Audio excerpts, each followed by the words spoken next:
pouco ainda. Começou!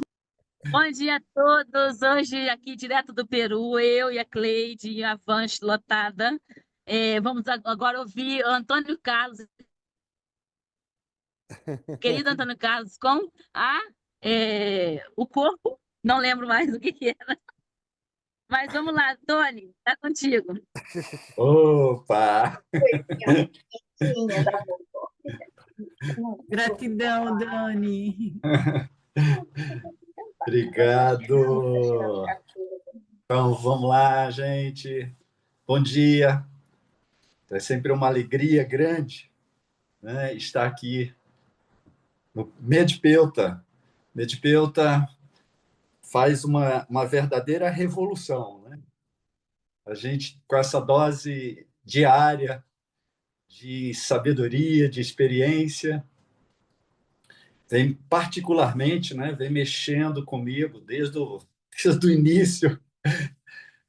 E esse tema, então, ele tem uma influência, teve uma influência profunda na minha vida, no momento de uma grande bifurcação, né? Como Ilha Prigogine coloca.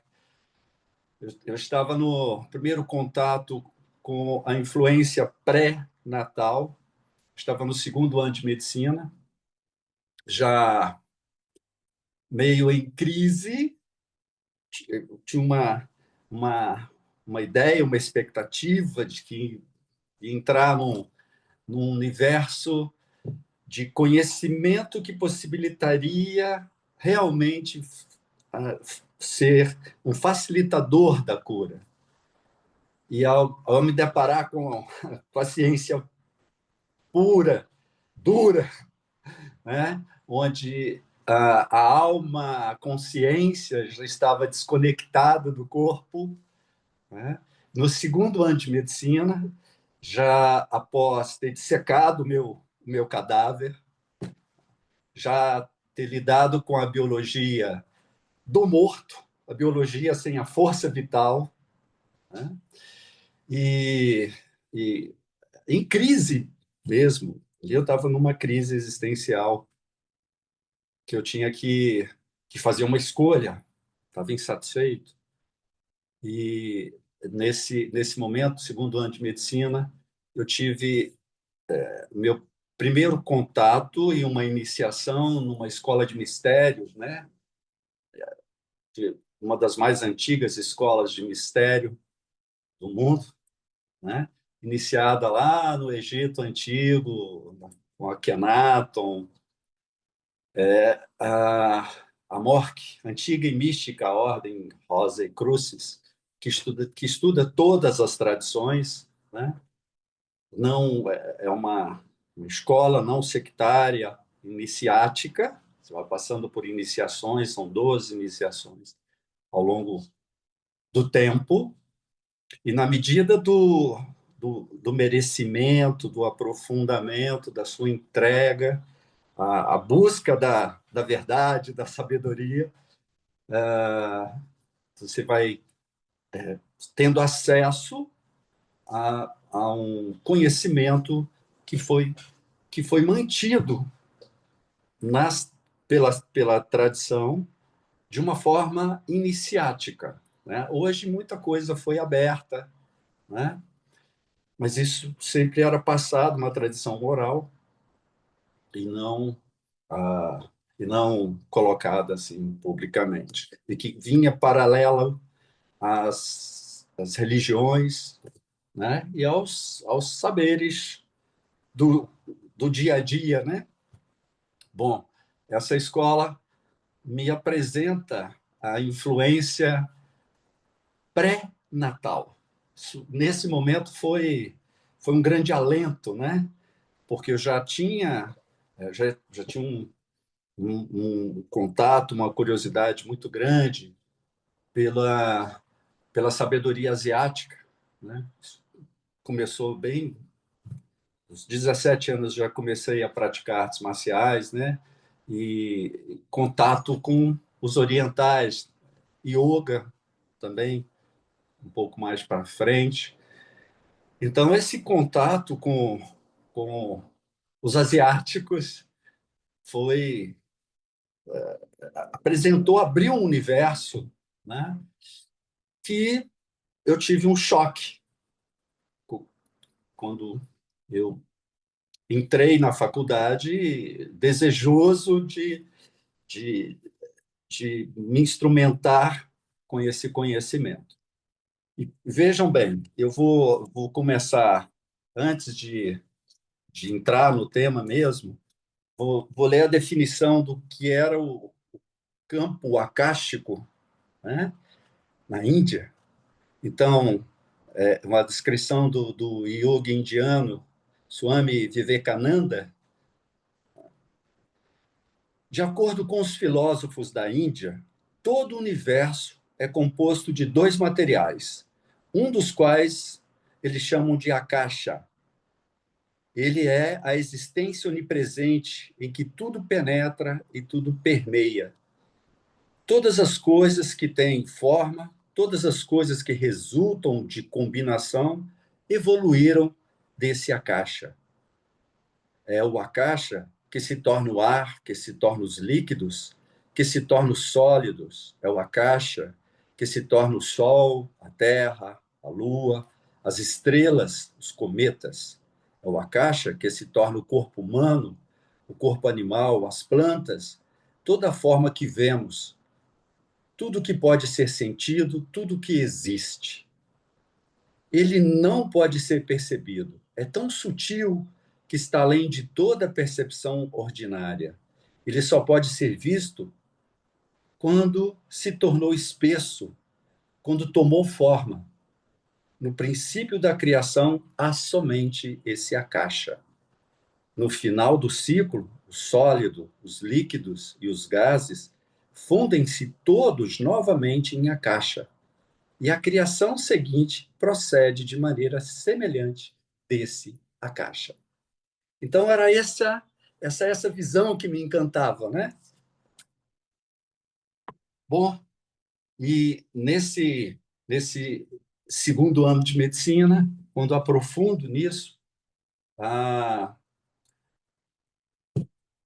a prática, o cuidado com a gestante era mínimo, era passar um ácido fólico, talvez, e o acompanhamento puramente clínico ali, sinais vitais e alguma orientação em relação a peso, era um negócio que era resumido nesse tipo de coisa, não é? Prevenção de eclâmpsia, né? Acompanhamento da pressão arterial, que era isso, né? E olha, quando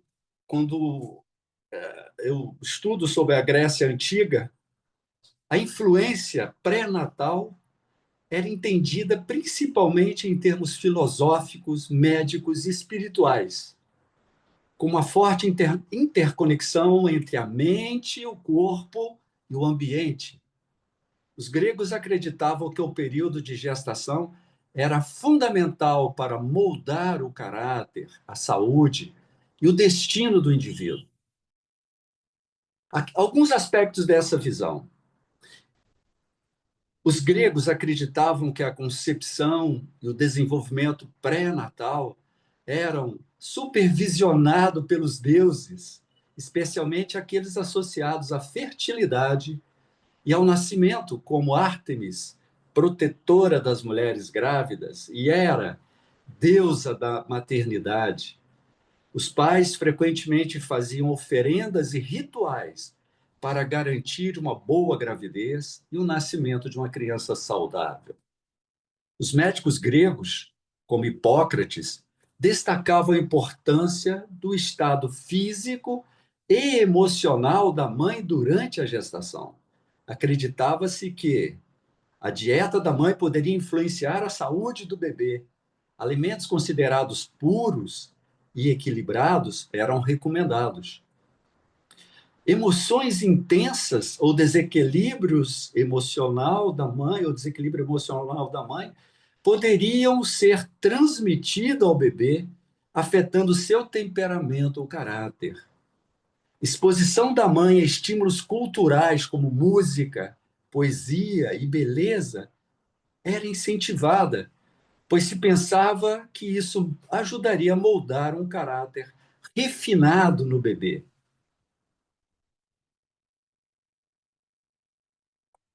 Os filósofos gregos, como Platão e Aristóteles, abordaram a formação pré-natal em termos metafísicos e éticos. Para Platão, a alma era pré-existente e entrava no corpo no momento da concepção. Assim, a moralidade e o entendimento dos pais podiam influenciar a pureza dessa alma. Aristóteles, ele enfatizava a importância da interação entre os elementos masculinos e femininos na formação do feto e acreditava que as condições durante a gestação influenciavam não apenas o corpo, mas também as capacidades intelectuais do bebê. Algumas práticas recomendadas na Grécia Antiga para as grávidas: exercícios moderados, caminhadas em locais tranquilos, contato com a beleza, observar as obras de arte, ouvir música e evitar imagens desagradáveis ou grotescas ajudariam no desenvolvimento de um bebê harmonioso. Higiene e banhos terapêuticos eram práticas comuns para promover o bem-estar da mãe e indiretamente do bebê. A medicina e a ginecologia da época, os textos médicos hipocráticos continham observações sobre gravidez, parto e saúde feminina, muitas vezes com base em teoria dos humores. A saúde da mãe era vista como fundamental, pois desequilíbrio dos humores, né, do sangue, da bile, da fleuma e da bile negra, poderiam afetar a formação do bebê.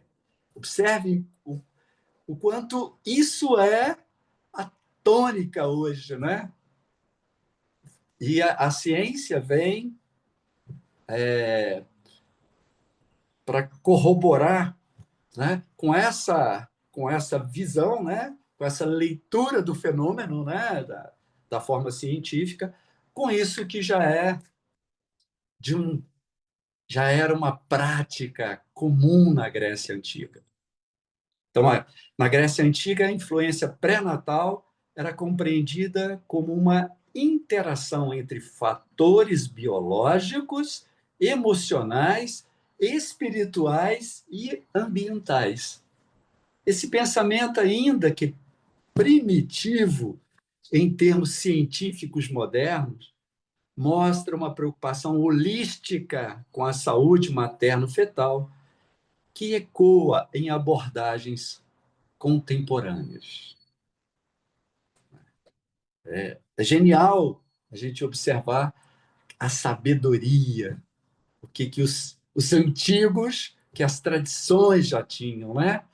Então, a ciência de ponta, ela vai se aproximando, né, com uma outra linguagem, mas se apropriando desse conhecimento, né? Karine, por favor, pode passar, projetar as imagens?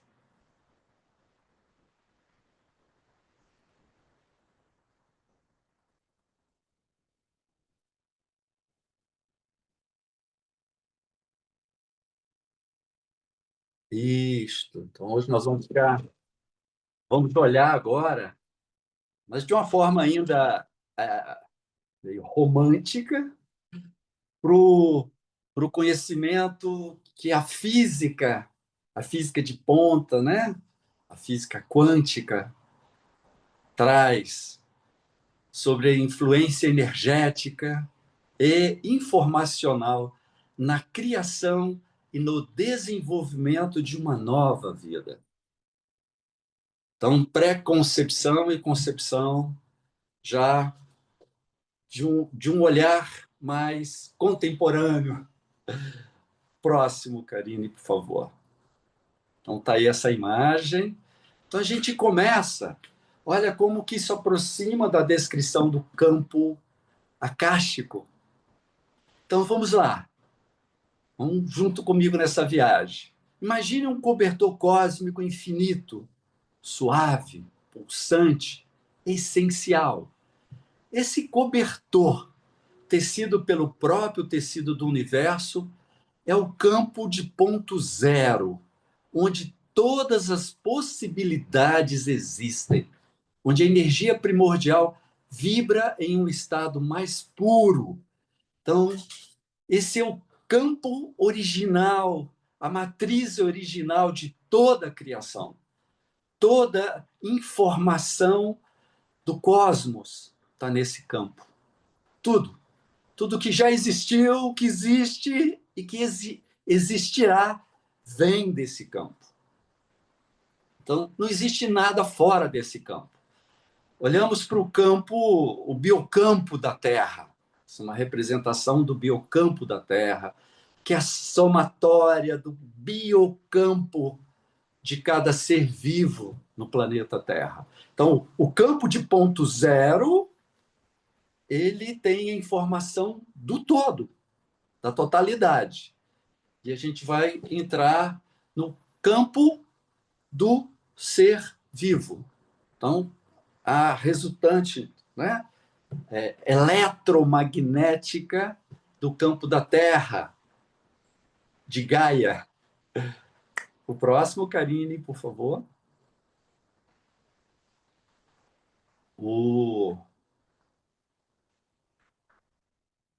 Isso. Então, dentro desse vasto manto, desse cobertor cósmico, né, pequenas dobras se formam, criando espaços únicos, interações sutis, ressonâncias vivas. O biocampo, né? Isso já recebeu vários nomes, né? A physis hipocrática, né? A força vital de Hahnemann, e N denominações, né? Esse campo ele é estudado de várias perspectivas. Hoje, os físicos de ponta, eles praticamente desvelaram esse biocampo. Então, o biocampo é uma dessas dobras, uma extensão delicada desse cobertor cósmico, onde a energia universal se organiza em padrões vibracionais que sustentam a vida.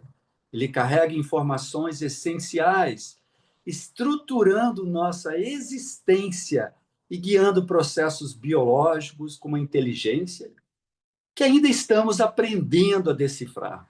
Então, cada dobrazinha, né, cada ruga desse biocampo, desse campo universal, expressa uma vida, uma planta ali, um animal ali, um ser humano aqui, né? Mas isso é uma extensão dessa matriz. Porém, contudo, quando forças as mais diversas, incluindo os traumas, né? Isso gera um desequilíbrio, um desalinhamento, gera forças caóticas dentro desse biocampo. Isso desalinha, perde a sincronia com esse campo universal. E aí é quando começa a surgir os sintomas, as doenças, que é uma dissociação ou um desalinhamento com essa matriz primordial. E esse campo, então, é que carrega todas as informações para a formação das células, para a formação do embrião, a comunicação entre as células. Isso, o que é visto a partir da bioquímica e da morfologia, né, na embriogênese, existe subjacente a isso essa biofísica, essa inteligência que informa todos esses processos. E, por incrível que pareça, isso está Isso está fora do estudo da medicina, por exemplo, né? Mesmo a medicina integrativa, ela vem dessa bioquímica da fisiologia para cima, né? A base ainda está distante dessa percepção. Isso não chega nessas áreas, porque ainda tem uma visão básica, materialista, né? É a visão não de onda, mas de matéria, né? De corpúsculo, de moléculas. Próximo, por favor, para não alongar. Então, o biocampo é uma área emergente na ciência que integra conceitos de física, biologia, bioenergia e consciência e mais, né? 3 pontinhos aí. Ele é descrito como um campo eletromagnético ou energético que envolve e permeia todos os seres vivos, desempenhando um papel crucial na comunicação e organização celular. Próximo, por favor.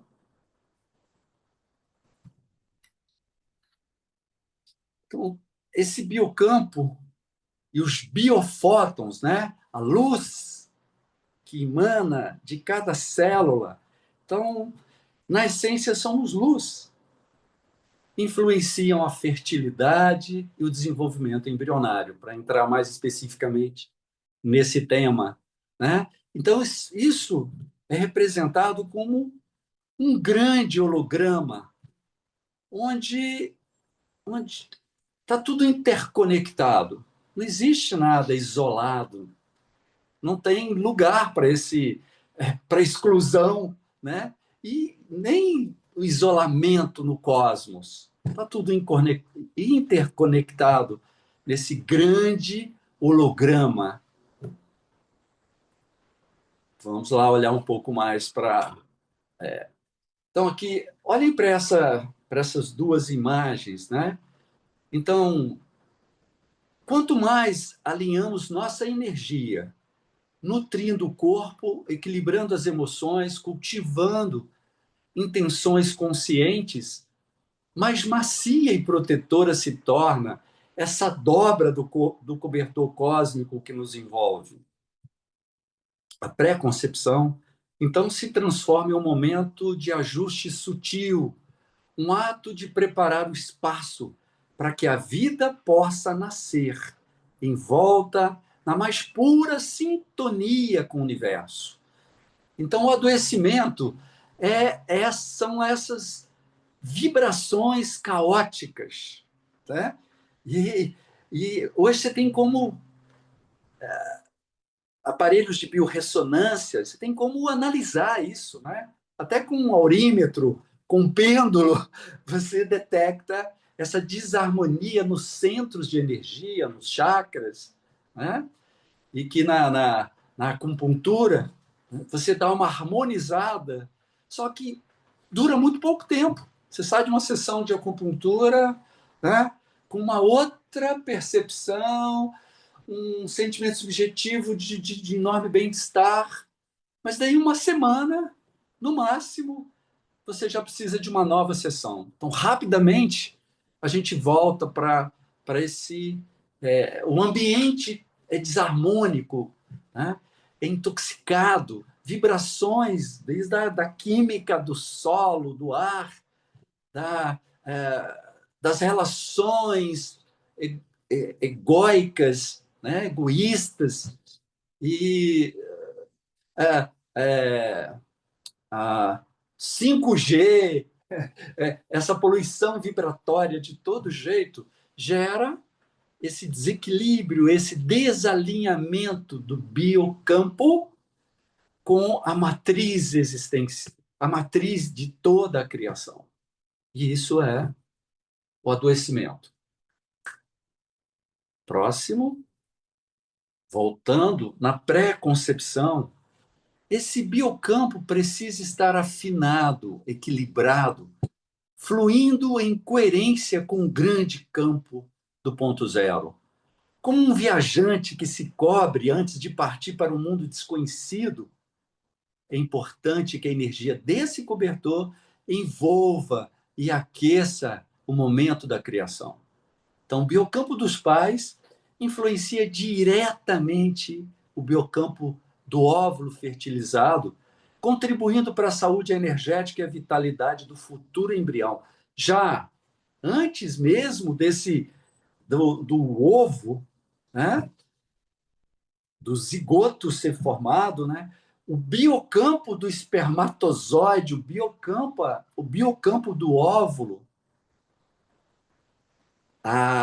como esse biocampo se apresenta já ao unir esses dois biocampos na concepção, já vai determinar energeticamente a vitalidade do futuro embrião. Passe, por favor. Então, os biofótons, que são pequenas partículas de luz emitidas pelas células, são como as notas invisíveis dessa sinfonia. Eles ajudam na comunicação celular, enviam mensagens de coerência e de organização para todo o organismo. Essa é a fonte de informação para todo o desenvolvimento. Se essa luz estiver forte e ordenada, é como se a música fluísse sem interrupções, perfeita, bela, cheia de significado. Por isso, antes já da concepção, é essencial cuidar desse espaço, como um maestro que prepara sua orquestra antes do grande espetáculo. Alimentação rica em nutrientes, emoções equilibradas e um ambiente saudável são os elementos que afinam os instrumentos e garantem que a melodia da vida comece com clareza e brilho.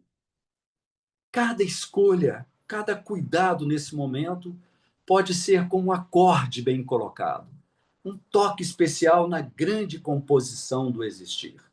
Afinamos nosso biocampo, iluminamos nossos biofótos e então criamos uma nova vida que já nasce envolta em harmonia. Olha, é uma das coisas que me traz uma enorme realização, né? É poder preparar os casais para gerar. Alguns já procuram, né? Já tem uma consciência, isso é muito raro, já procura, às vezes, ah, já quando estão preparando para se casar, né? E já com intenção de ter filhos, já tem esse olhar. É muito interessante. Isso é muito mais raro. É mais comum ser procurado por casais tentantes, né? Aquela que já fez a fertilização in vitro, que não teve sucesso. Então, a gente propõe um verdadeiro programa, dá um tempo, né? Já passa por essas experiências, já grandes frustrações, muitos hormônios, essa mulher já sofreu de diversas formas, né? Não só o casal, né? Então, esse programa é uma proposta de um tempo para que a gente possa cuidar desse biocampo em todos os aspectos, né? Então, lá, vamos fazer uma constelação, vamos ver para que esse casal quer ter filho, né? Vamos cuidar de todos os aspectos, né? Da nutrição celular, da parte emocional, da parte espiritual e dessa relação da epigenética, do estilo de vida. Então, quando passa por essa experiência e a concepção acontece, é uma outra experiência. É algo que se aproxima de um grande mistério, né? E isso marca a vida. a vida desse casal, a vida da criança, né, que vai nascer, e a relação, o afeto, é, um, é uma outra história, um outro processo. Então, é algo que traz uma realização enorme. E então eu queria trazer isso, né, para vocês, junto com algo que faz parte da minha vida, né, das minhas escolhas, de como eu me tornei médico, mas a partir dessa concepção, desse olhar. Então, o desencanto, lá no início da formação, me colocou numa outra direção, né? Já tinha um encantamento com essa visão de mundo, essa cosmovisão, e de olhar para o ser humano, buscando cada vez mais esse algo que une tudo, né? Que nos conecta com toda a existência e com toda a realidade. Então, isso que eu queria partilhar hoje com vocês. Estou aberto, se ainda tiver algum tempo, para alguma pergunta.